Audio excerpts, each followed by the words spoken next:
kami harus belajar berserah. Daging kami yang sudah dicemar oleh iblis, yang sudah menipu Adam, yang itu yang kami tinggali, yang kami hidupi sekarang. Kemah itu yang kami hidupi sekarang. Tetapi kami tidak takluk untuk itu. Biarlah kami belajar berserah kepada Roh-Mu yang sudah Kau berikan kepada kami, Tuhan. Biarlah setiap hari kami diperbarui, jiwa kami, roh kami kuat terus menghadapi tantangan dunia ini. Kalaupun pagi hari ini kami belajar tentang wahyu Tuhan, beri kami pengertian hamba-Mu Engkau urapi, biar setiap kata, kalimat boleh menjadi berkat buat kami yang mendengarkan. Walaupun kami flashback peristiwa 2000 yang lalu, biarlah ingatan itu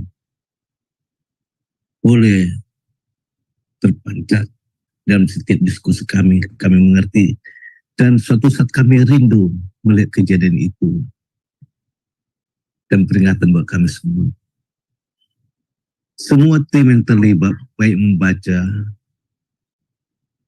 Alkitab ataupun hamba di moderator dan Pak Daniel Palungan dan tim teknisi, Engkau urapi jaga semua. Segala kuasa-kuasa kegelapan, iblis yang coba mengganggu, mencuri ayat-ayat firman Tuhan, kami ikat dalam nama Tuhan Yesus. Nyala Kau dari ruang Zoom semua dunia. Terima kasih Bapak surga, di dalam nama Tuhan Yesus Kristus kami doa dan syukur. Haleluya. Amin. Terima kasih. Aduh, kita yang sudah kita tunggu tentang wahyu. Baiklah, kita akan baca Wahyu 2 ya. Kita persilahkan hambanya yang bertugas. Ya, baik, saya akan membaca Wahyu pasal yang kedua ya. Tuliskanlah kepada malaikat jemaat Efesus. Inilah firman dari Dia yang memegang ketujuh bintang itu di tangan kanannya dan berjalan di antara ketujuh kaki dian emas itu.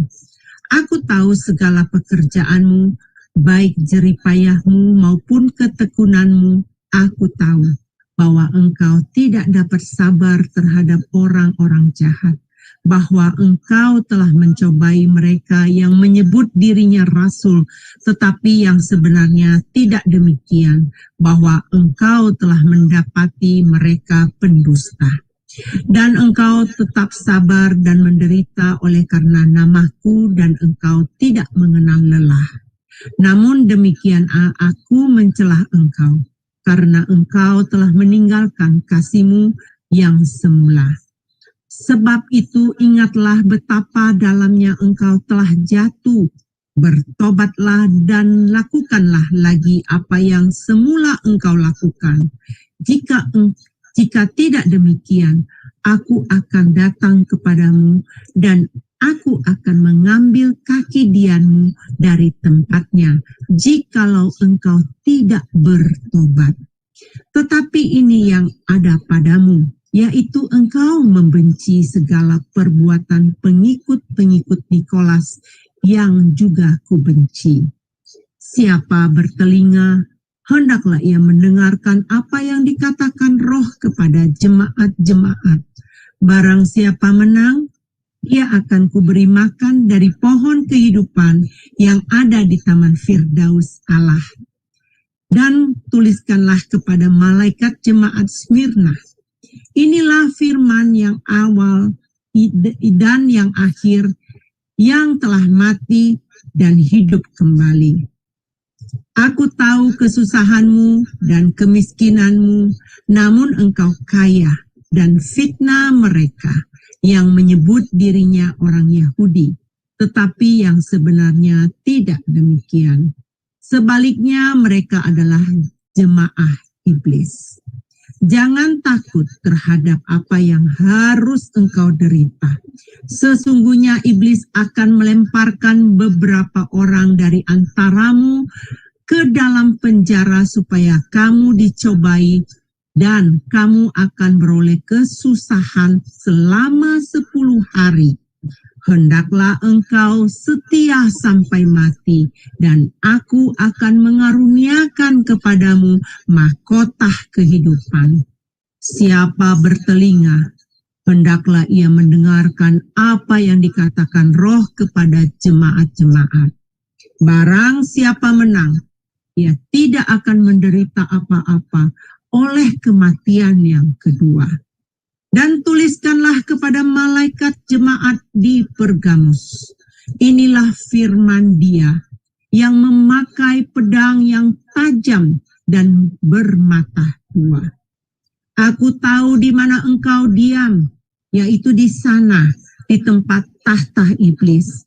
Dan engkau berpegang kepada namaku, dan engkau tidak menyangkal imanmu kepadaku.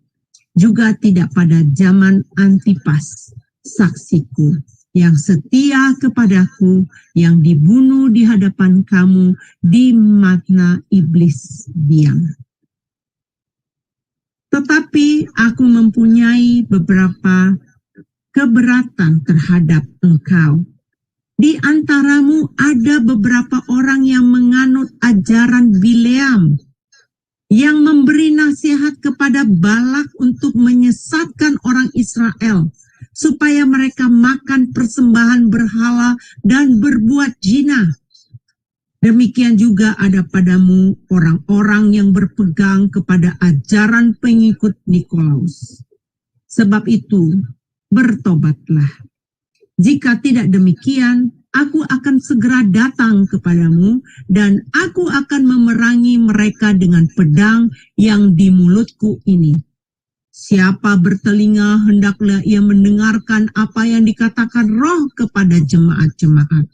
Barang siapa menang, kepadanya akan kuberikan dari mana yang tersembunyi, dan aku akan mengaruniakan kepadamu batu putih, yang di atasnya tertulis nama baru yang tidak diketahui oleh siapapun selain oleh yang menerimanya. Dan tuliskanlah kepada malaikat jemaat di Tiatira. Inilah firman Allah, yang matanya bagaikan nyala api dan kakinya bagaikan tembaga. Aku tahu segala pekerjaanmu, baik kasihmu maupun imanmu, baik pelayananmu maupun ketekunanmu. Aku tahu bahwa pekerjaanmu yang terakhir lebih banyak daripada yang pertama. Tetapi aku mencelah engkau, karena engkau membiarkan wanita Izebel yang menyebutkan dirinya nabiah, mengajar dan menyesatkan hamba-hambaku supaya berbuat zina dan makan persembahan-persembahan berhala. Dan aku telah memberikan dia waktu untuk bertobat, tetapi ia tidak mau bertobat dari zinanya. Lihatlah, aku akan melemparkan dia ke atas ranjang orang sakit, dan mereka yang berbuat zina dengan dia akan kulemparkan ke dalam kesukaran besar, jika mereka tidak bertobat dari perbuatan-perbuatan perempuan itu. Dan anak-anaknya akan kumatikan, dan semua jemaat akan mengetahui bahwa akulah yang menguji batin dan hati orang, dan bahwa aku akan membalas kepada setiap orang menurut perbuatannya. Tetapi kepada kamu, yaitu orang-orang dari di Tiatira, yang tidak mengikuti ajaran itu, dan yang tidak menyelidiki apa yang mereka sebut seluk-beluk iblis, kepada kamu aku berkata, aku tidak mau menanggung beban lain kepadamu. Tetapi apa yang ada padamu, peganglah itu sampai aku datang. Dan barang siapa menang dan melakukan pekerjaanku sampai kesudahannya, kepadanya akan kukaruniakan kuasa atas bangsa-bangsa, dan ia akan memerintah mereka dengan tongkat besi. Mereka akan diremukkan seperti tembikar tukang periuk. sama seperti yang kuterima dari Bapakku.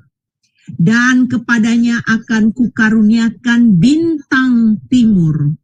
Siapa bertelinga, hendaklah ia mendengarkan apa yang dikatakan Roh kepada jemaat-jemaat. Demikianlah pembacaan firman dari Wahyu 2 hari ini. Baiklah, terima kasih Ibu Heni atas pembacanya di Wahyu pasal 2. Saudara yang terkasih di Jumsema Adonai, untuk pembahasan firman Tuhan Wahyu pasal 2-nya akan disampaikan oleh hambanya, Pastor Pak Daniel Palungan. Kami persilahkan. Terima kasih Pak Aras, terima kasih Bu Heni, Tuhan Yesus memberkati.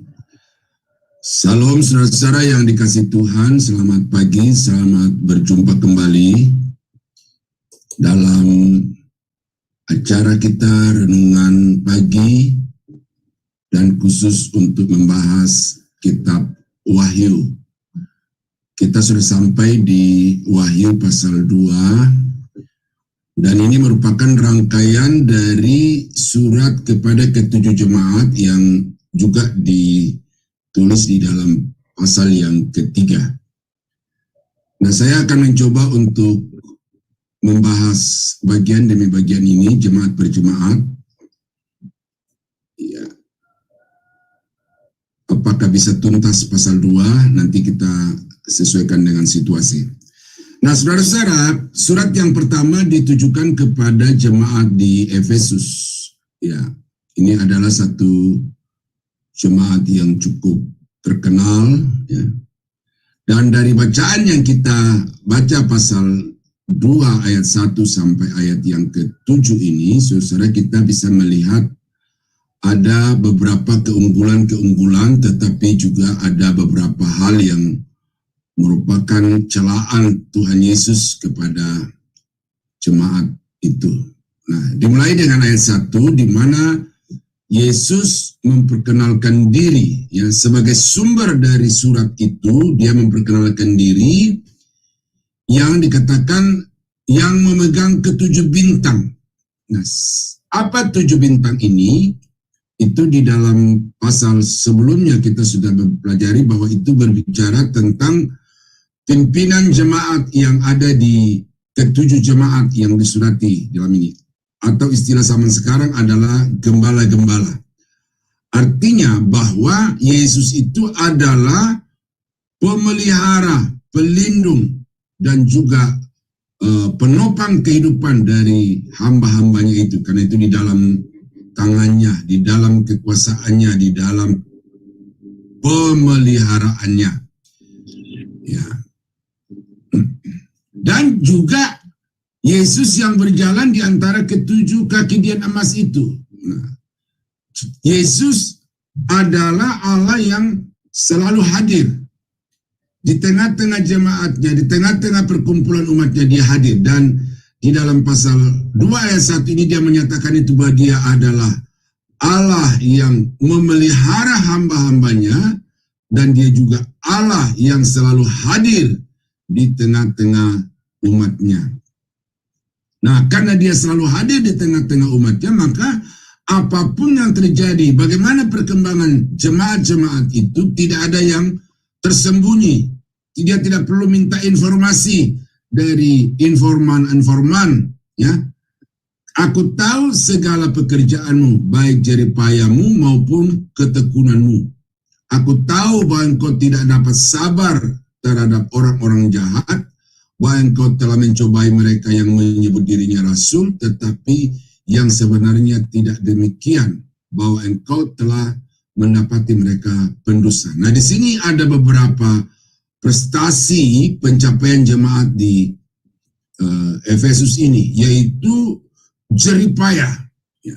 Jadi jemaat ini adalah jemaat yang bukan sekedar melakukan ibadah pelayanan sepenuh waktu, tetapi jeripaya ini memberi satu penekanan bahwa ada satu pekerjaan yang melampaui kebiasaan, standar kebiasaan.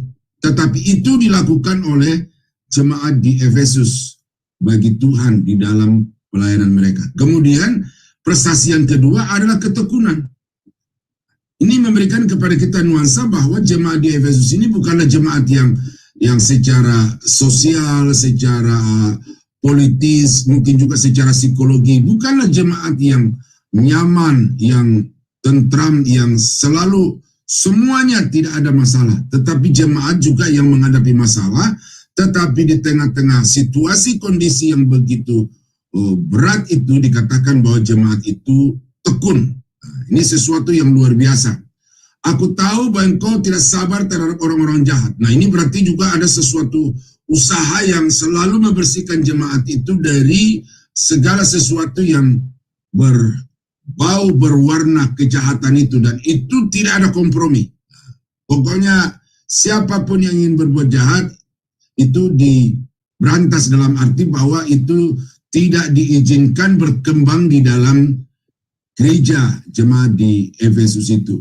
Ya. Kemudian bahwa jemaat di Efesus itu jemaat yang sudah memiliki tingkat pengetahuan yang tinggi, ya, tingkat pengetahuan yang tinggi, sehingga orang yang menyamakan diri dengan rasul-rasul yang mungkin saja pengetahuan-pengetahuan mereka itu sedikit lebih rendah daripada rasul-rasul, tetapi jemaat di Efesus ini bisa mendeteksi, ya, bisa mendeteksi kemurnian, kebenaran dari ajaran rasul-rasul palsu itu, dan kemudian hasilnya adalah dikatakan bahwa mereka dapat mengetahui rasul-rasul itu atau orang-orang itu adalah orang-orang yang hanya melabeli diri rasul, tetapi sebenarnya mereka bukanlah rasul. Nah, ini sesuatu yang perlu untuk dikembangkan di dalam kehidupan saudara secara pribadi, khusus yang pengetahuan jemaat ini, karena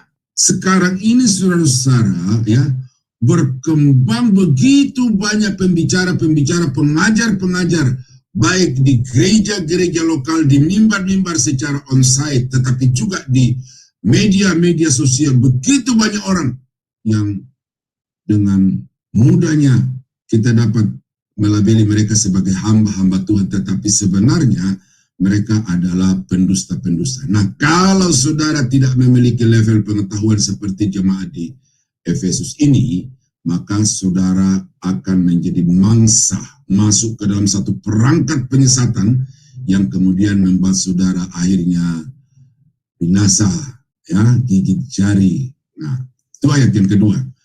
Dan engkau tetap sabar dan menderita karena namaku. Nah, lihat, jadi oleh karena iman mereka kepada Tuhan atau karena kepercayaan mereka kepada Tuhan itu, di dalam segala keadaan mereka sabar, dalam segala penderitaan mereka tetap percaya Yesus itu Tuhan, ya, dan tidak mengenal lelah. Wah, ini seperti di Shema Adonai ini, hebat, luar biasa, pagi, malam, ya toh, melayani Tuhan dengan sungguh-sungguh. Ini sesuatu yang harus kita kembangkan. Nah, ayat 2 dan ayat yang ketiga ini adalah prestasi-prestasi yang luar biasa yang telah diraih dan kemudian ditunjukkan oleh jemaat di Efesus. Tetapi mulai ayat 4.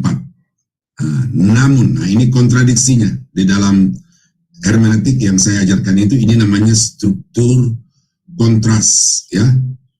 Namun demikian aku mencela engkau karena engkau telah meninggalkan kasihmu yang semula.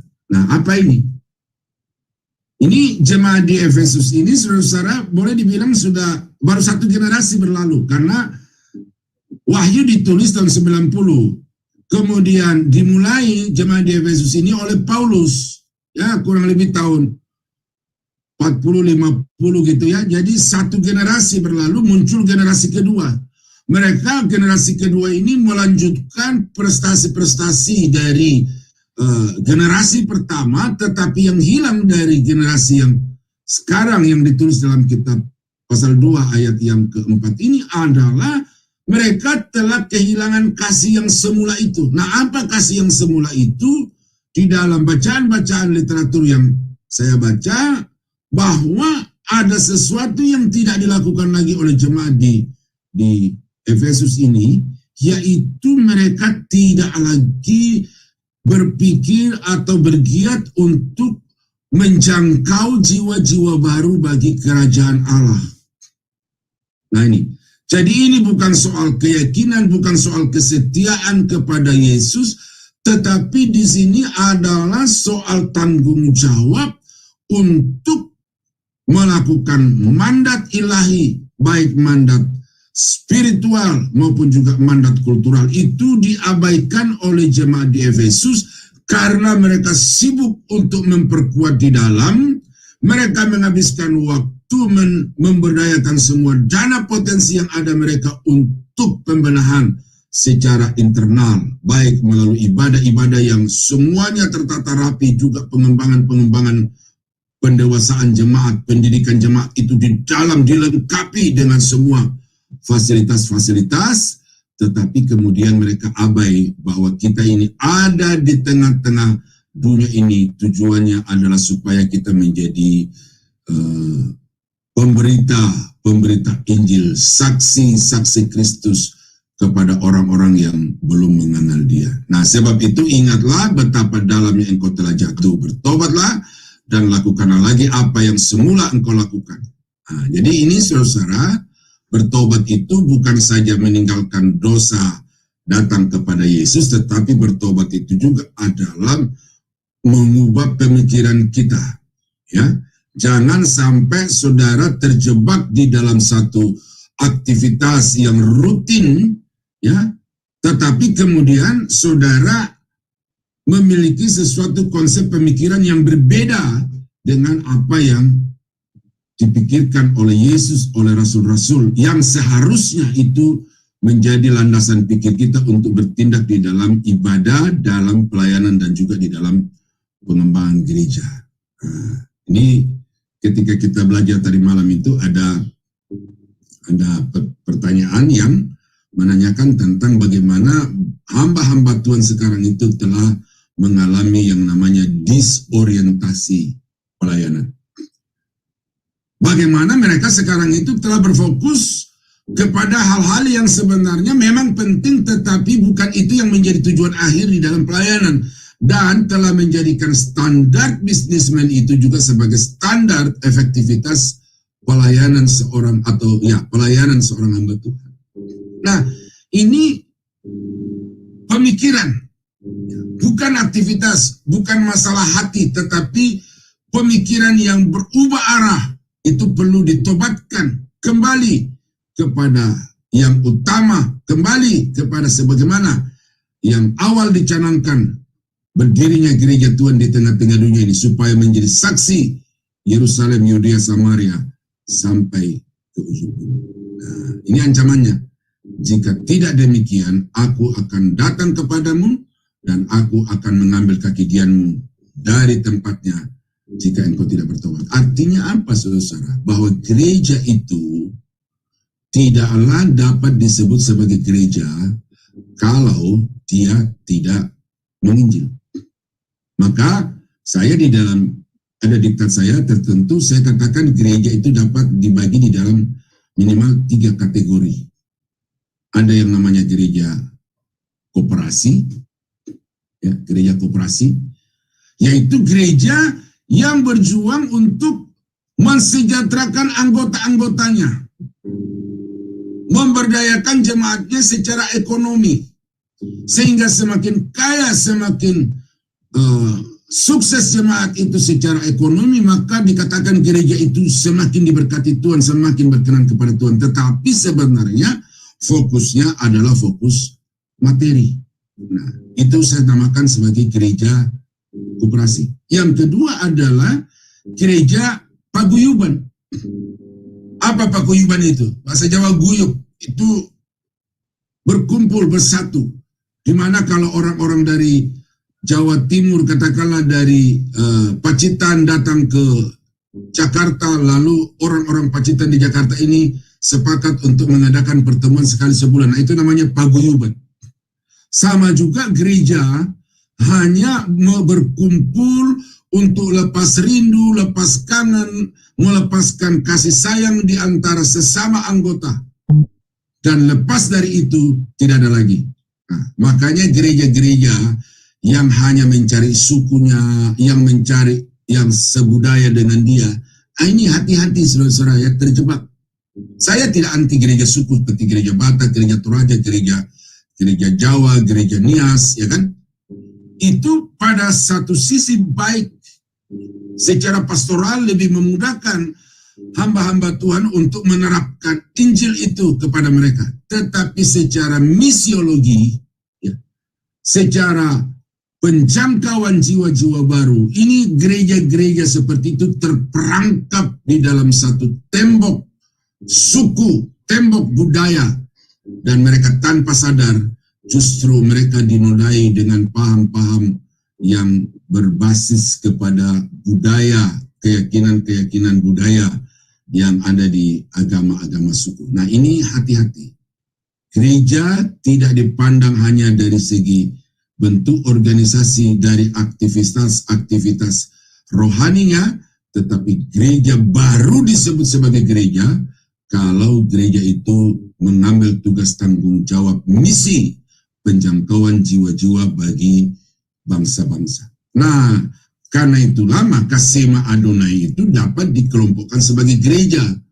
Persekutuannya real, ya, ibadahnya, aktivitas-aktivitas kerohaniannya juga real, dan panggilan tanggung jawabnya untuk mengumandangkan suara kebenaran, suara Injil Kristus kepada bangsa-bangsa itu juga real. Nah, ini perlu dipikirkan supaya Sema Adonai ini sungguh-sungguh dapat menjadi kemuliaan bagi Tuhan, maka ibadahnya, aktivitas-aktivitas internalnya itu perlu dikembangkan, tetapi kemudian jangan lupa bahwa apa yang kita mantapkan secara organisasi dan secara facility di dalam Sema Adonai itu harus bermuara kepada penjangkauan jiwa-jiwa dengan pemberitaan Injil yang benar, ya, pemberitaan Injil yang benar kepada bangsa-bangsa, suku, kaum, dan bahasa. Tetapi ini yang ada padamu, yaitu engkau membenci segala perbuatan pengikut-pengikut Nikolaus yang kubenci. Nah, siapa Nikolaus ini? Nikolaus ini adalah seorang proselit. Seorang proselit artinya dia bukan orang Yahudi tetapi mau masuk sebagai penganut agama Yahudi.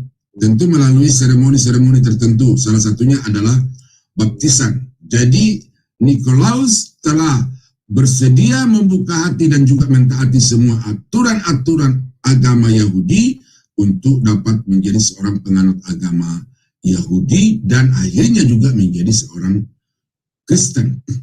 Nah, tetapi kemudian setelah dia terlibat di dalam pengajaran-pengajaran, maka Nikolaus ini mengembangkan satu ajaran yang disebut paganisme. Ya. Penyembahan kepada patung-patung. Nah, ini di mata Tuhan disebut sebagai perzinahan. Ini adalah perbuatan yang dilarang di dalam hukum yang pertama, jangan ada padamu ilah lain di hadapanku, jangan membuat patung yang menyerupai apapun di udara, bumi, di bawah bumi, di dalam air, lalu sujud menyembah. Tetapi ini yang diajarkan oleh Nikolaus dan pengikut-pengikutnya itu bertambah. Nah, tetapi jemaat di Efesus, ya, itu juga menunjukkan bahwa mereka menolak ajaran-ajaran itu, ya. Nah, ini sesuatu yang bagus, ya, sesuatu yang baik untuk jangan sampai saudara hanya dengan alasan strategi bagaimana kita masuk di dalam satu wilayah dan kelompok budaya tertentu, maka tidak apa-apa kita mengadopsi pola-pola, tetapi jangan sampai kemudian hati saudara terjebak di dalam penyembahan-penyembahan seperti yang dilakukan oleh Nikolaus dan pengikut Nikolaus ini. Nah, jadi kembali menjadi teguran, ya, itu harusnya kembali di ayat yang ketiga tadi itu, karena ya, pujian, ya. Nah, siapa bertelinga hendaklah ia mendengarkan apa yang dikatakan Roh kepada jemaat-jemaat. Ini endingnya ini, ya. Siapa bertelinga mendengar, memperhatikan, memahami, dan melakukan. Kemudian barang siapa menang, dia akan kuberi makan dari pohon kehidupan yang ada di Taman Firdaus Allah. Ini kembali reverse kepada Adam dan Hawa, di mana di dalam taman itu ada pohon-pohonan, semua pohon itu boleh dimakan buahnya kecuali satu, pohon pengetahuan baik dan jahat. Nah, itu tidak boleh disentuh, tetapi kemudian itu dilanggar oleh Adam, maka mereka jatuh dalam dosa. Tetapi ada satu lagi yang namanya pohon kehidupan, dan itu disediakan Tuhan bagi orang-orang yang menang karena setia mengiring Tuhan, setia mempertahankan iman, dan dia akan diberi kesempatan secara leluasa untuk makan dari pohon pengetahuan, pohon kehidupan, maksudnya pohon kehidupan yang ada di Taman Allah itu. Nanti kita akan melihat itu di pasal-pasal akhir, ya, pasal 21 atau pasal 22. Nah, itulah saudara-saudara kondisi jemaat di Efesus, kelebihannya, kekurangannya, dan himbauan Tuhan bagi mereka. Nah, ini saya sudah katakan kemarin itu, kenapa ketujuh jemaat ini dipilih, selain jemaat itu adalah historis, tetapi jemaat itu juga simbolik sekaligus. Karena apa yang berkembang di dalam ketujuh jemaat ini, itu real sepanjang sejarah gereja di tengah-tengah dunia. Dan saudara bisa melihat, saudara bisa membandingkan keadaan jemaat di Efesus ini dengan jemaat yang ada sekarang ini, bahkan gereja di mana saudara sedang beribadat. Ya. Dan tuliskanlah kepada malaikat jemaat di Smyrna. Inilah firman dari yang awal dan yang akhir, yang telah mati dan hidup kembali. Nah, ini perkenalan diri. Ya, siapa yang menulis surat ini? Dia adalah yang awal dan yang akhir. Ya, ada dua kemungkinan ini. Yahweh Bapa atau Yesus. Tetapi yang paling dekat kalau menurut saya di sini adalah Yesus. Ya, Yesus, karena yang berjalan di ketujuh kaki dian emas itu. Nah, ini Yesus. Yang mati bangkit kembali, jelas itu, ya, bukan Bapa, bukan Roh Kudus yang mati dan bangkit, tetapi Yesus. Artinya bahwa ia adalah pemenang. Ya, pemenang karena dia bisa mengalahkan maut.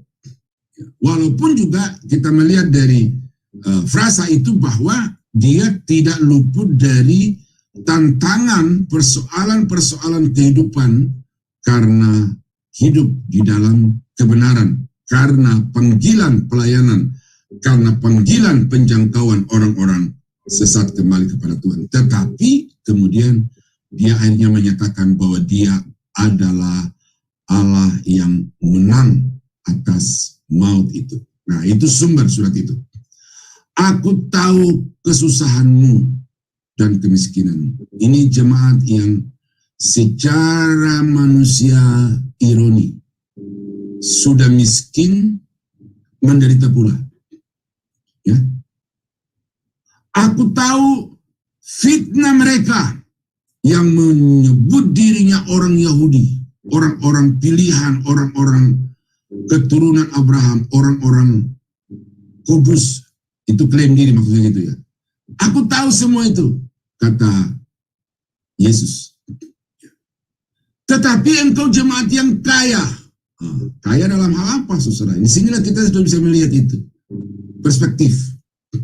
Makna dari sebuah kata itu. Berbeda antara dunia dengan Tuhan. Dunia menilai atau memaknai kaya itu dengan berlimpahnya harta, materi, dan hal-hal yang serupa dengan itu yang lainnya. Tetapi bukan itu yang menjadi ukuran kaya di mata Tuhan. Kaya di mata Tuhan itu dalam makna yang berbeda. Nah, karena itu saudara jangan serta merta melihat jemaat yang kecil, jemaat yang miskin, jemaat yang susah, yang pendetanya jalan kaki setiap hari karena tidak mampu untuk membeli sepeda bekas. Lalu katakan, wah ini pendeta kurang doa, oh ini pendeta tidak beriman kepada Tuhan. Jangan, karena standar kayanya seorang di hadapan Tuhan itu berbeda dengan standar yang ditetapkan oleh manusia. Ya, tetapi yang sebenarnya tidak demikian. Sebaliknya mereka adalah jemaat iblis. Ini bangsa Yahudi tadi itu. Ya, jadi kondisi jemaat di Smyrna ini diumbar, ya, digelar seterang-terangnya kepada saudara dan saya. Janganlah takut terhadap apa yang harus engkau derita. Sesungguhnya iblis akan melemparkan beberapa orang dari antaramu ke dalam penjara supaya kamu dicobai. Ya, supaya kamu dicobai dan kamu akan beroleh kesusahan selama 10 hari. Ini Yesus sudah tahu ini. Ya. Bagaimana jemaat di Efesus itu akan selalu di Smyrna itu akan selalu diperdayakan oleh iblis, akan selalu dimusuhi oleh iblis, diperlakukan bagi jemaat itu perlakuan-perlakuan yang sewenang-wenang dari iblis itu, sehingga dikatakan mereka akan dilemparkan ke dalam penjara selama 10 hari. Nah ini ketika saya membaca pertama kali 10 hari ini, ya tidak terlalu, durasinya itu tidak terlalu panjang sebenarnya, cuma 10 hari gitu kan. Saya belum dapat hukuman di Indonesia berapa, ada orang yang dihukumi dengan hitungan hari, ada bulan, tahun gitu ya. Tetap ini 10 hari. Namun saya baca di beberapa literatur lagi, sudah, bahwa 10 hari dalam penjara Kekaisaran Romawi itu lebih berat dibandingkan dengan 1000 hari penjara-penjara biasa. Karena penjara Romawi itu penganiayaan, siksaan, bahkan pembunuhan berlangsung tanpa henti di dalam penjara bagi orang-orang yang masuk dijebloskan ke dalam penjara itu. Nah, jadi jemaat-jemaat di Smyrna ini setiap saat itu diperhadapkan kepada hilangnya nyawa. Ya, hilangnya nyawa. Namun apa yang Yesus katakan kepada mereka, hendaklah engkau setia sampai mati. Nah, berarti Yesus sama sekali tidak menyangkali beratnya penderitaan yang dialami oleh jemaat di Efesus itu, di Smyrna itu. Berat dan akan berujung sebagian kepada kematian. Tetapi Yesus berkata, hendaklah engkau setia sampai mati, maka aku akan mengaruniakan kepadamu mahkota kehidupan. Ini pahala yang secara khusus disediakan bagi orang-orang yang setia mengiring Tuhan di tengah-tengah penderitaan, yaitu adanya mahkota. Karena itu Yakobus juga berkata kepada jemaat yang di luar penjara, ya, anggaplah sebagai suatu kebahagiaan apabila kamu jatuh ke dalam berbagai-bagai pencobaan, karena kamu akan menerima mahkota kehidupan. Nah, saudara, hidup ini tidak selamanya nyaman, tidak selamanya enak. Ya, ada saat nanti, saudara siap atau tidak siap, akan ada saat di mana saudara masuk ke dalam situasi yang sangat tidak menyenangkan, yang sangat tidak pernah harapkan dan bayangkan. Tetapi di dalam kesemuanya itu, firman Tuhan kepada jemaat di Smyrna ini harus juga menjadi pegangan saudara. Hendaklah engkau setia sampai mati, maka aku akan mengaruniakan kepadamu mahkota kehidupan. Siapa bertelinga, hendaklah ia mendengar apa yang dikatakan Roh kepada jemaat-jemaat. Barang siapa menang, ia tidak akan menderita apa-apa dalam kematian yang kedua atau oleh kematian yang kedua. Saya lupa mengidentifikasi ini bahwa engkau ada di takhta iblis itu ya. Mungkin itu ada di jemaat yang lain ya. Ya. Nah, orang akan mengalami ada dua kelompok kematian. kematian yang pertama, ada kematian yang kedua. Berbahagialah ia yang mengalami kebangkitan pada kebangkitan yang pertama, karena dia tidak akan mengalami lagi kematian yang kedua. Nah, siapa yang mengalami kebangkitan pertama? Yaitu orang yang dua kali lahir. Orang yang dua kali lahir ini akan mengalami satu kali mati. Lahir secara jasmani, lahir secara rohani. Memang dia akan mati secara jasmani.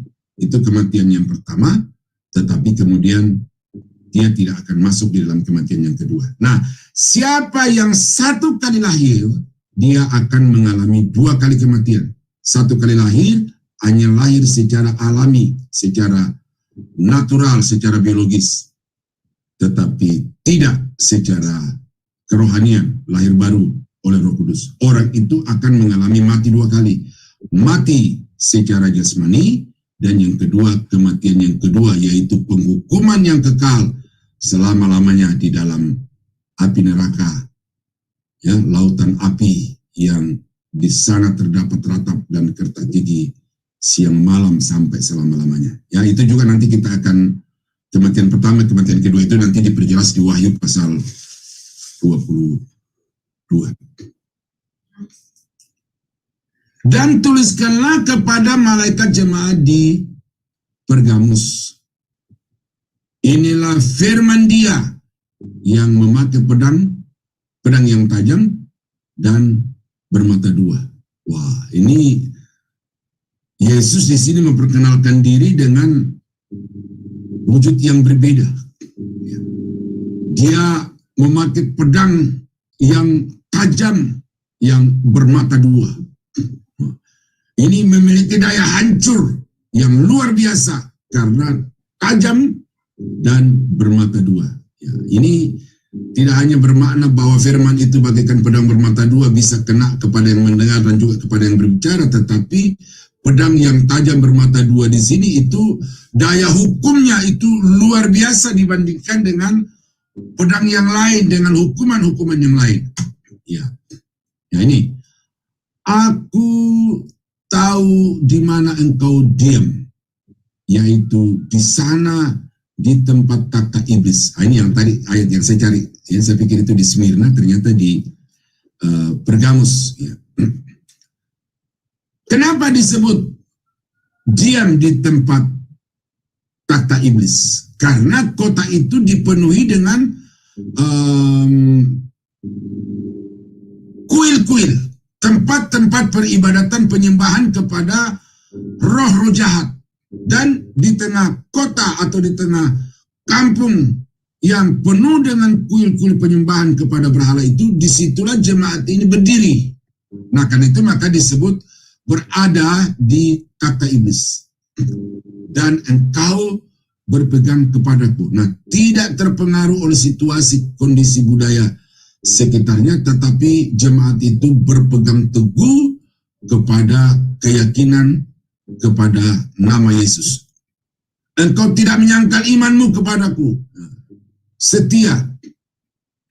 Sudah tahu, saudara, kondisi jemaat yang hidup di tengah-tengah masyarakat yang seperti itu, ya, kita di Indonesia saja, atau lebih tepatnya kami di daerah Banten ini, ya, jangan saudara berpikir membangun ibadah di kampung-kampung di Banten ini gampang, ya.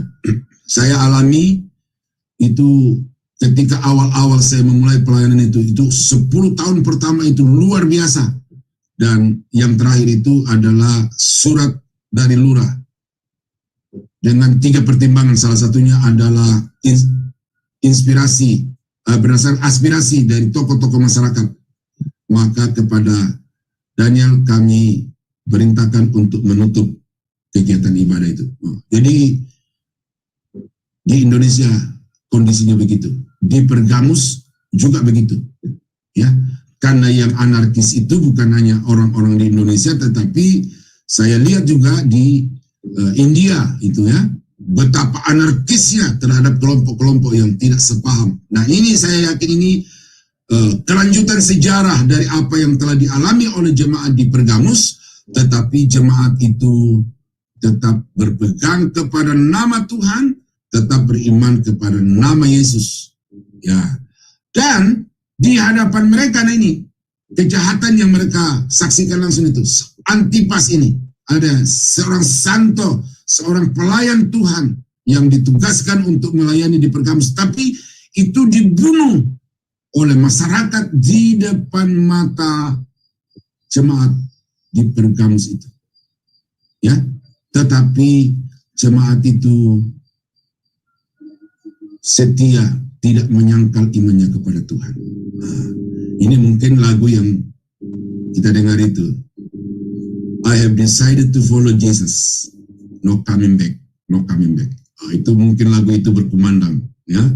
Sementara mereka menyaksikan penganiayaan, siksaan dan pembunuhan itu, mereka menyanyikan tanda petik, I am decided to follow Jesus. Ya, tidak menyangkal nama Tuhan dan tidak mengingkari iman mereka kepada Tuhan. Nah, ini kondisi yang juga sangat kita harapkan ada di dalam gereja kita, di dalam kehidupan secara pribadi, pengiringan kita kepada Tuhan. Nah, tetapi aku mempunyai beberapa keberatan terhadap engkau.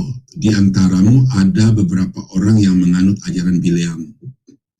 Sudah tahu itu, Bileam ini adalah seorang hamba Tuhan sebenarnya, tetapi karena tawaran materi, maka dia rela mengkhianati Tuhannya, dalam arti tidak mau kerjasama dengan Tuhan yang mengangkat dia sebagai seorang nabi itu, tetapi dia lebih dengar-dengaran kepada siapa itu, Balak atau siapa itu, raja yang menyuruh dia untuk mengutuk Israel dengan tawaran sejumlah uang itu. Nah, ini ajaran-ajaran atau pola-pola hamba Tuhan yang sekarang ini sedang berkembang. Ya, kompromi kebenaran Alkitab demi hadiah materi.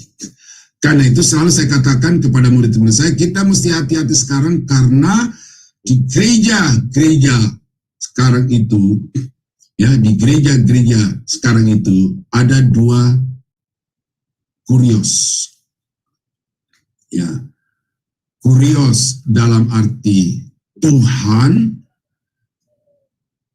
dan kurios dalam arti tuan. Banyak pendeta-pendeta sekarang itu lebih mengabdikan dirinya kepada tuan-tuan daripada mengabdikan dirinya kepada Tuhan. Seperti Bileam yang lebih mengikuti nasihat permintaan Balak daripada mengikuti perintah Tuhan. Karena mungkin dia pikir nominal yang saya terima dari Tuhan itu tidak seberapa dibandingkan dengan nominal yang saya dapatkan dari Balak itu. Ini, saudara. Makanya pertanyaan tadi malam itu kembali lagi terbukti di sini. Dan ini bukan sesuatu yang baru. Ini sejak dari dulu. Bahkan dari dalam perjanjian lama itu kita sudah dapatkan itu. Bagaimana nabi-nabi dalam perjanjian lama dikatakan kalau ada yang mereka punya, maka mereka katakan damai, damai, damai. Ya, orang yang memberi makan, mereka katakan diberkatilah, diberkatilah. Tetapi kalau orang-orang itu tidak memberi apa-apa untuk dimakan, dikunyah oleh nabi-nabi itu, mereka katakan kutuk perang, kutuk perang. Nah, itu.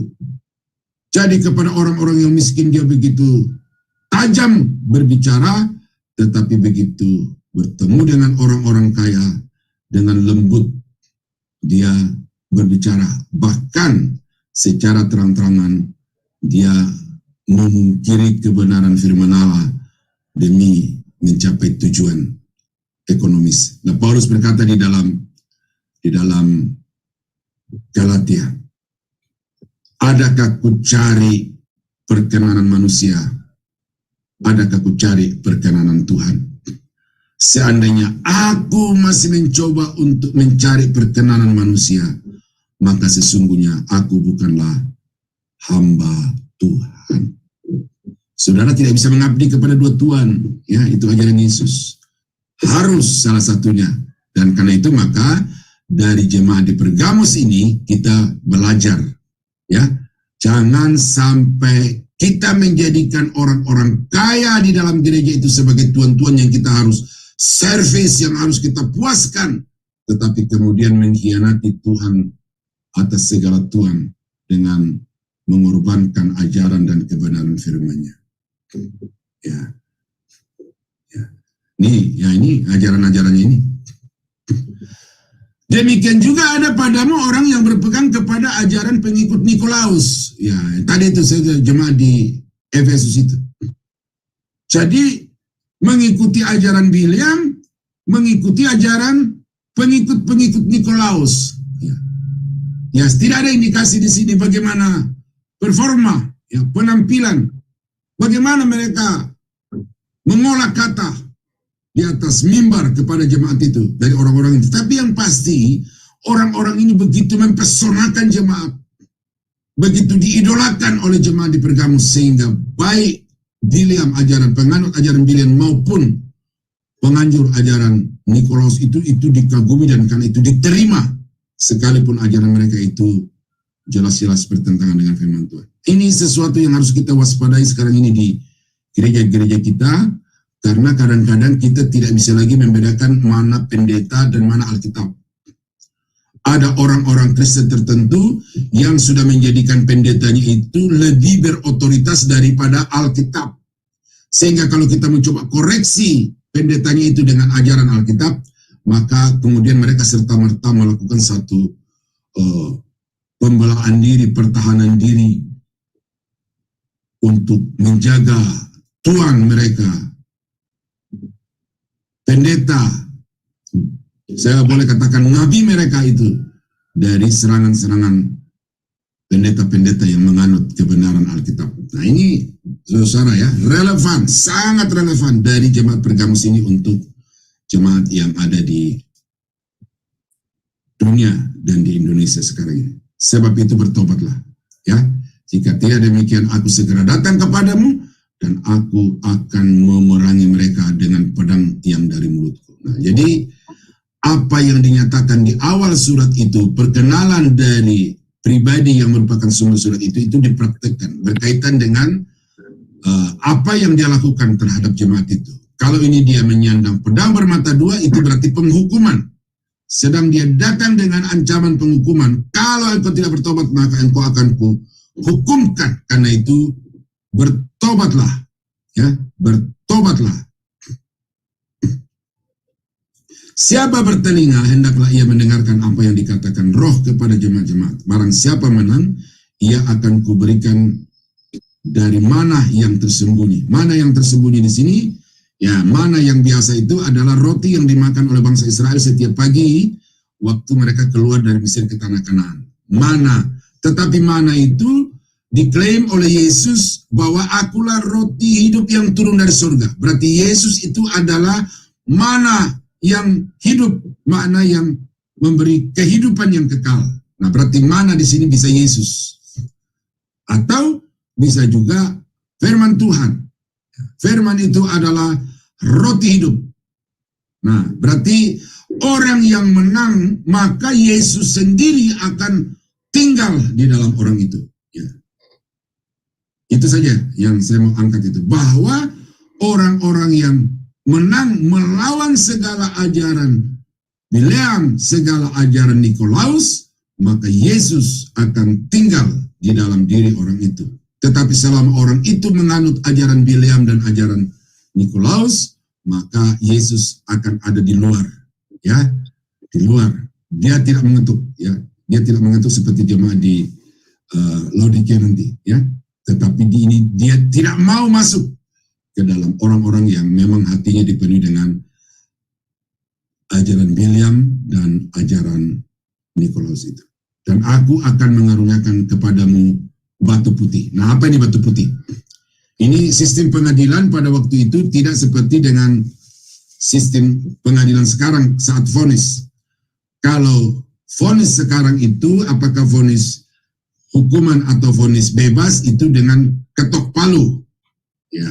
Tetapi pada waktu itu sistemnya adalah orang yang dihakimi itu Ya, di akhirnya tanpa kata-kata apakah salah atau benar, tetapi diberikan kepadanya batu.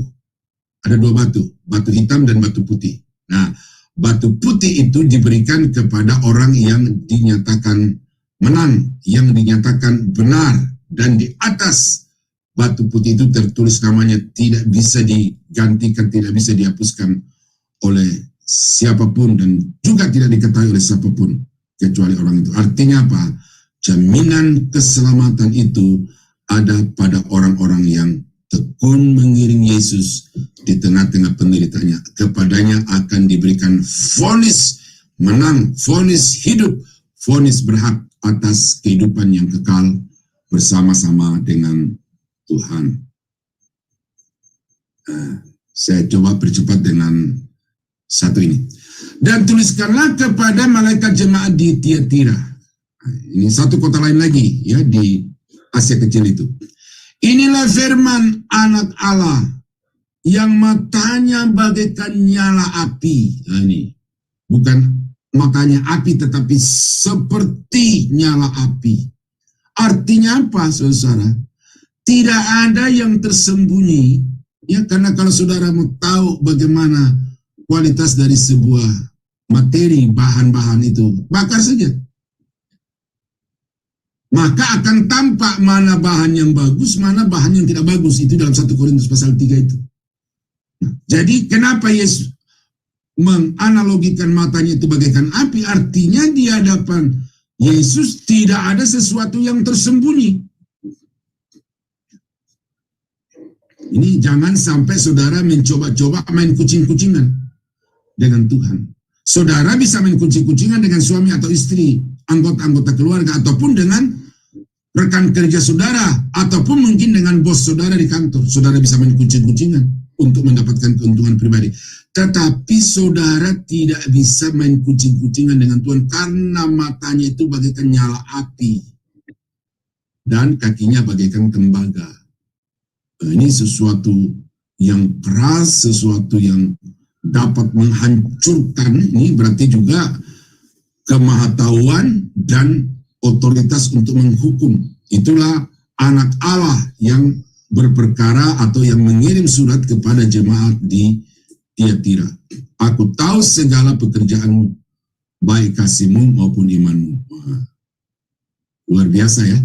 Imannya bagus, kasihnya kepada Allah dan sesama juga bagus. Aku tahu pelayananmu maupun ketekunanmu. Pelayanannya apa saja, ya. Jadi saudara-saudara yang seringkali disilakan di belakang layar gitu, ya, di belakang panggung, jangan minder, jangan kecil hati, jangan merasa pelayanan itu tidak bernilai. Lalu jangan saudara berpikir hanya yang tampil di atas mimbar, yang tampil di atas panggung saja yang kesohor. Jangan, ya. Di mata manusia iya, tetapi di mata Tuhan yang di belakang layar, yang tersembunyi, itu juga ketahuan. Dan nanti sama-sama standar penilaiannya, yang di atas panggung, di atas mimbar, yang di belakang panggung, di balik layar, itu sama saja. Siapa yang murni pelayanannya, itu akan diapresiasi oleh Tuhan, diberi ganjaran oleh Tuhan sesuai dengan perbuatannya, ya. Saya sangat tergantung kepada orang-orang yang menguasai IT, karena sama sekali saya buta di situ, ya. Dan jangan sudah berpikir bahwa saya melayani Tuhan itu dengan IT ini kok tidak dinilai, tidak dilihat orang. Ya. Ingat ini, Tuhan matanya bagaikan api. Bisa saja yang di atas panggung, yang di atas mimbar itu kebakar, ya. Tetapi saudara yang di belakang layar, di belakang panggung itu justru akan mulia di mata Tuhan. Ya, jadi lakukan segala bentuk pelayanan itu dengan motivasi kasih, dengan landasan iman untuk kemuliaan Tuhan. Itu pasti berharga dan sangat kuat di mata Tuhan. Lalu ketekunan. Nah, ini ketekunan jemaat di Tiatira ini juga terpuji. Aku tahu bahwa pekerjaanmu yang terakhir lebih banyak daripada yang pertama. Waduh, luar biasa, ya kan? Mengalami suatu eskalasi secara kuantiti, secara ya kuantiti di sini ya, secara kuantiti. Dulunya sekali seminggu, sekarang tiap hari. Dulunya hanya 1 kali dalam 1 hari, sekarang 2 kali dalam sehari. Tadinya hanya fokus di dalam, sekarang keluar. Wah, pokoknya ada peningkatan secara kuantiti dari pelayanan jemaat di Tiatira ini. Dan itu diakui oleh Tuhan, luar biasa. Tetapi aku mencela engkau karena engkau membiarkan wanita Isabel yang menyebut dirinya Nabiah mengajar dan menyesatkan hamba-hambaku supaya berbuat zina dan makan persembahan-persembahan kepada berhala. Nah, kalau saudara baca di dalam Alkitab itu, dalam Raja-Raja, saudara akan tahu di situ siapa itu Isabel. Seorang pemuja dewa-dewa, penyembah patung-patung, penyembah berhala-berhala. Nah, yang dimaksud dengan berzina di sini bukanlah secara seksual saja, ya, walaupun itu, tapi itu tidak dinyatakan secara tegas. Tetapi yang dimaksud dengan berzina di sini adalah jemaat di Pergamus itu tetap beribadah kepada Tuhan, tetapi pada sisi yang lain mereka juga percaya kepada ilah-ilah lain yang dipuja oleh Isabel dan yang diajarkan oleh Isabel itu. Nah, ini penyesatan yang nyata di dalam gereja Tuhan pada masa kini. Ya, hati-hati saudara-saudara, ya. Ada pendeta yang dipuja di mana-mana di Indonesia, lalu ketika dia mati dia dibakar, lalu abunya dibagi 3. Ada di Kalimantan, ada di Jawa, dan ada di Papua, karena dia bilang, wah ini pendeta yang luar biasa. Jadi pemujaannya kepada pendeta itu sama dengan pemujaannya kepada Yesus. Nah, jemaat-jemaat itu adalah jemaat-jemaat yang melakukan perzinahan. Dan aku telah memberikan dia waktu untuk bertobat. Wah, kesabaran Tuhan bagi dia luar biasa. Tetapi tidak mau. Wah, ya udah. Jadi jangan saudara anggap Tuhan itu tidak ada batas kesabarannya. Memang Tuhan itu panjang sabar, maha sabar gitu ya. Tetapi dia juga sama sekali tidak akan mentoleransi, ya, tidak akan mentoleransi orang-orang yang jelas-jelas melanggar kekudusan, kesucian, kebenaran Allah. Karena itu ada hukuman tersedia bagi mereka yang mendua hati itu. Lihatlah, aku akan melemparkan dia ke atas ranjang orang sakit, dan mereka yang berbuat zina dengan dia akan kulemparkan ke dalam kesukaran besar jika mereka tidak bertobat dari perbuatan-perbuatan perempuan itu. Akan dibiarkan untuk terus melakukan dosa itu, ya.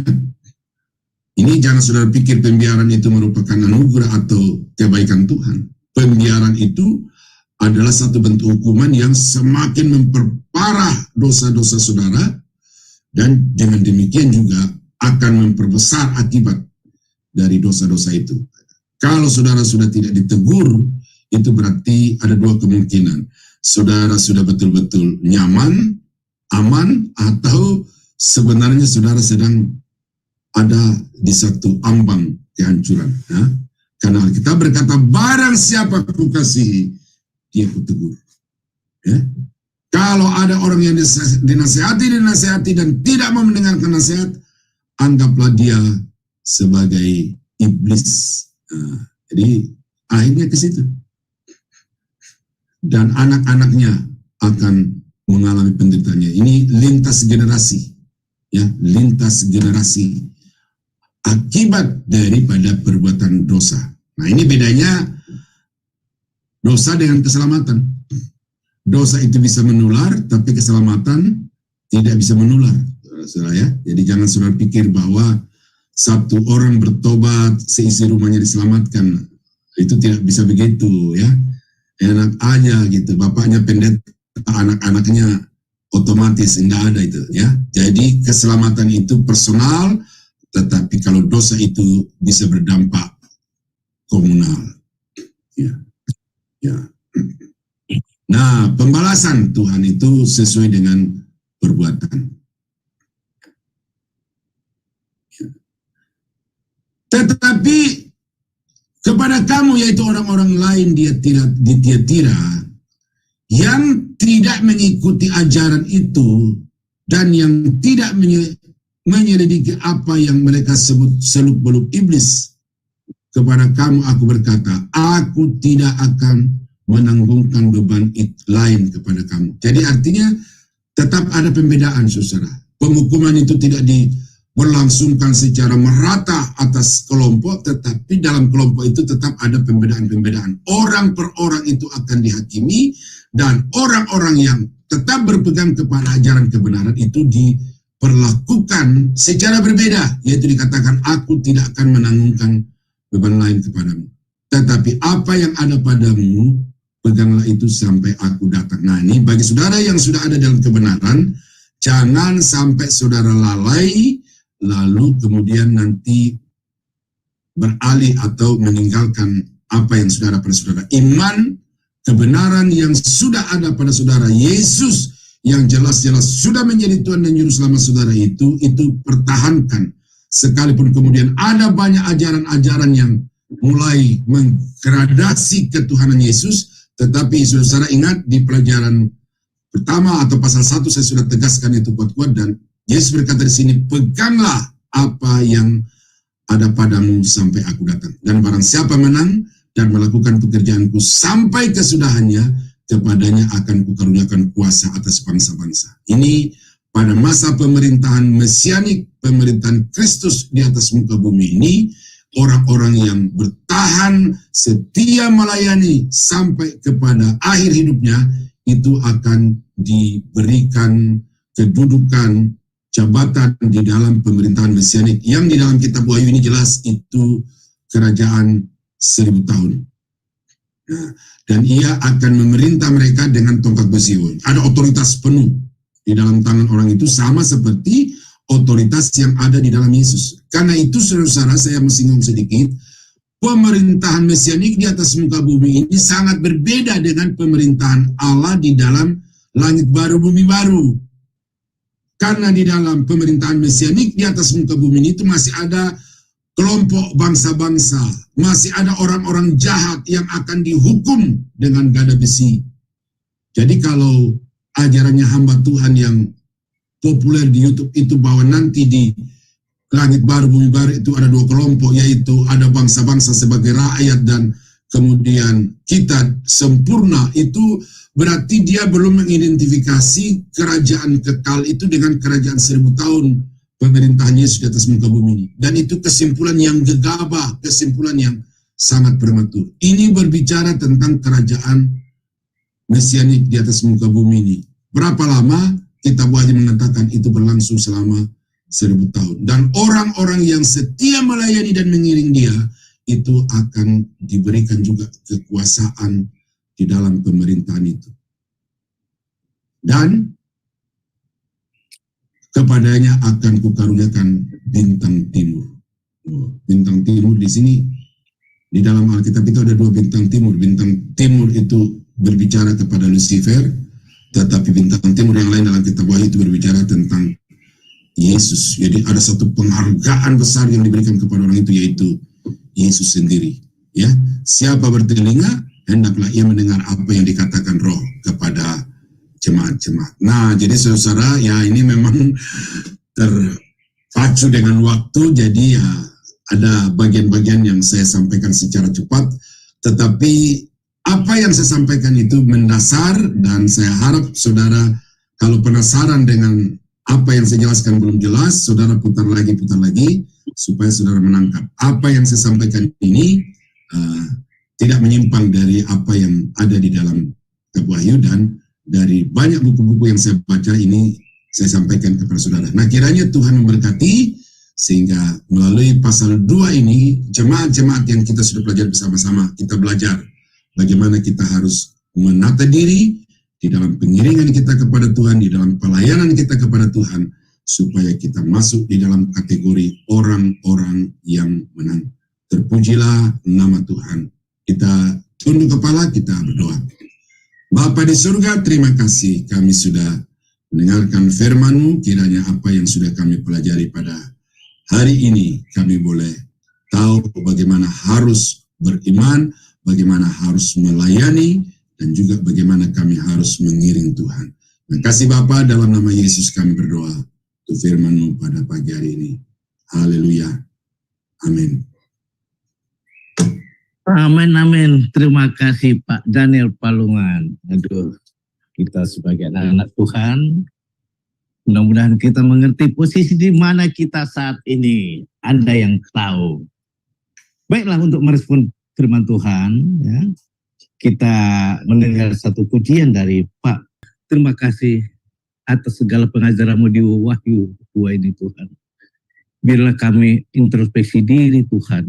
Apakah kami berada, kasih kami yang sudah hilang, ataukah kami tidak tahan dengan kesukaran hidup ini, atau kami bertanya di manakah Tuhan itu, tetapi sesungguhnya Tuhan memperhatikan kita. Ataukah posisi saudara mulai mendewakan hamba-hamba Tuhan Gembala-Mu, ataukah engkau sekarang terlibat dalam pengajaran-pengajaran sesat yang dibenci oleh Tuhan? Ini peringatan buat saudara. Biarlah cinta kita yang pertama, iman kita jangan sampai luntur. Iblis akan berusaha terus menggoyang kita. Tetapi bila saudara tekun, tiap hari bersaat teduh, mencari Tuhan, bersekutu dengan Roh Tuhan, Dia akan menguatkanmu. Firman itu akan hidup menjadi remadisa. Dan apapun godaan di dunia ini, mamon yang sudah ditawarkan, yang sudah ditolak, Tuhan Yesus, jabatan apapun semua, itu akan ditawarkan buat saudara, akan tolak itu. Bukan berarti kita tidak bisa, kita membutuhkan itu semua saudara. Tetapi dengan hikmat, Tuhan akan mengajari kita. Selama kita di dunia, kita membutuhkan itu. Tapi Roh Tuhan akan menuntun kita. Jangan sampai mamon atau roh Jezebel ataupun ajaran Bileam itu akan menarik kita, menjauhkan kita dari Tuhan. Kita mulai dari roh, kita percaya, tapi diakhiri dengan daging. Tragis itu yang terjadi, saudara. Biarlah ini jadi peringatan buat kita. Terima kasih Bapa di surga. Kita akan akhiri dengan doa. Bapa kami yang di surga, dikuduskanlah nama-Mu. Datanglah kerajaan-Mu. Jadilah kehendak-Mu di bumi seperti di surga. Berikanlah kami pada hari ini makanan kami yang secukupnya. Dan ampunilah kami akan kesalahan kami. Seperti kami juga mengampuni orang yang bersalah kepada kami. Dan janganlah membawa kami ke dalam pencobaan, tapi lepaskanlah kami daripada yang jahat. Karena Engkaulah yang punya kerajaan dan kuasa dan kemuliaan sampai selama-lamanya. Amin. Terima kasih saudara setia mendengarkan firman Tuhan pengajaran Wahyu 2 di Kopi Morning di Jum Sema Adonai. Saudara, jangan lupa di waktu yang sama kita bersekutu lagi mendengarkan pengajaran spesial edisi Wahyu untuk besok harinya dengan hambanya sama. Dan saudara, bila saudara ada doa-doa, biarkan kami tahu, kirim chatting, ataupun bila saudara ikut terbeban berdoa sapat, mari dimasuk dalam Zoom Sema Adonai, kita tidak live kan. Oke. Demikianlah kebaktian kita akan tutup dan kami persilakan hambanya memberi doa berkat Pendeta Daniel Palungan. Terima kasih. Ya. Bapa di surga, terima kasih atas perkenanan Tuhan memimpin persekutuan pagi kami hari ini dan juga berkat-berkat yang sudah kami terima melalui kebenaran firman-Mu dan puji-pujian yang sungguh-sungguh menguatkan dan meneguhkan hati kami. Kiranya apa yang sudah kami terima hari ini Bapa membuat kami lebih setia mengiringi Tuhan, lebih bertanggung jawab terhadap apa yang Tuhan sudah embankan kepada kami semua sesuai dengan kasih karunia-Mu dan juga sesuai dengan talenta dan kapasitas yang ada pada kami. pakai kami untuk hormat kemuliaan nama Tuhan. Di dalam nama Yesus kami tutup ibadah pagi kami pada hari ini. Dan saudara-saudara yang kekasih sidang jemaat Tuhan, kiranya anugerah dari Allah Bapa di dalam surga, damai sejahtera dari Tuhan kita Yesus Kristus, serta persekutuan kuat kuasa Roh Kudus, kiranya menyertai kita sekalian dari sekarang sampai selama-lamanya. Dalam nama Yesus kami akhiri coffee morning kami pada hari ini. Haleluya. Amin. Amin, amin. Selamat melayani. Tuhan memberkati. Tuhan memberkati.